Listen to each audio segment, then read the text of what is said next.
নমস্কাৰ গৃহৰক্ষী ভাই বন্ধুসকল, লগতে NCC ভাই বন্ধুসকল, আপোনালোকৰ কাৰণে এইখন director of civil defence and home guard ডিপাৰ্টমেণ্টৰ পৰা এডভাৰটাইজমেণ্ট প্ৰকাশ কৰিছে ডেটেড 25/1/2024 ইং তাৰিখে।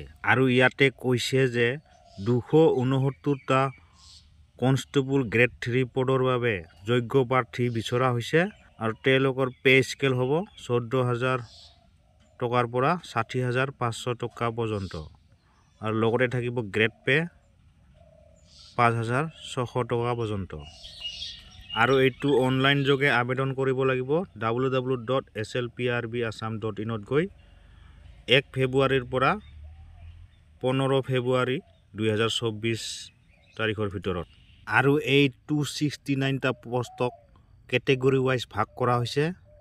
আনৰিজাৰ্ভ কেটেগৰীত আছে 82, OBC MOBCত আছে 64, SCত আছে 17, STBত আছে 24, STHত আছে 77, টোটেল 264 আৰু বাকী 5টা হ'ল এক্স সাৰ্ভিসমেনসকলৰ বাবে।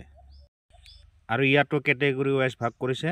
আনৰিজাৰ্ভ কেটেগৰীত 2, OBC MOBCত আছে 1, STBত আছে 1, STHত আছে 1। আৰু এতিয়া চাওঁ হওক ইলিজিবল ক্ৰাইটেৰিয়া কি আছে। প্ৰথমতে আছে candidate must B Indian citizen permanent resident of Assam. প্ৰাৰ্থীসকলে ভাৰতীয় নাগৰিক হ'ব লাগিব আৰু লগতে অসমৰ স্থায়ী বাসিন্দা হ'ব লাগিব। 2 নম্বৰতে আছে প্ৰাৰ্থীসকলে নিজৰ নাম এমপ্লয়মেণ্ট এক্সচেঞ্জ অফিচত ৰেজিষ্ট্ৰেশ্যন থাকিব লাগিব। 3 নম্বৰত আছে প্ৰাৰ্থীসকলে অসমীয়াৰ উপৰিও অন্য আদাৰ লেংগুৱেজ জানিব লাগিব। 4 নম্বৰত আছে বয়সৰ সীমা 1/1/2024 চনত প্ৰাৰ্থীসকলৰ বয়স 18ৰ পৰা 40 বছৰ হ'ব লাগিব। আৰু বয়সৰ উচ্চ সীমা ৰেহাইও আছে। SC STৰ বাবে 5 বছৰ ৰেহাই আছে।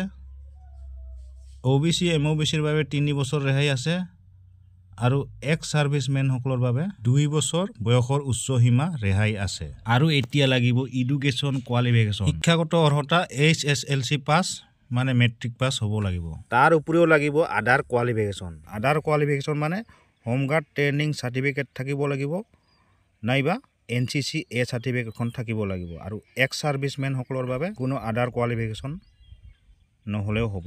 আৰু ইয়াতে এটা গুৰুত্বপূৰ্ণ কথা কৈছে, The person having HSLC pass certificate but not possessing Home Guard training certificate or minimum NCC A certificate are not eligible to apply. কথাটো হ'ল যদি আপোনালোকৰ HSLC পাছ চাৰ্টিফিকেট আছে আৰু যদি হোম গাৰ্ড ট্ৰেইনিং নাইবা NCC A চাৰ্টিফিকেটখন নাই তেনেহ'লে এই চাকৰিৰ বাবে আপোনালোকে এপ্লাই কৰিব নোৱাৰিব।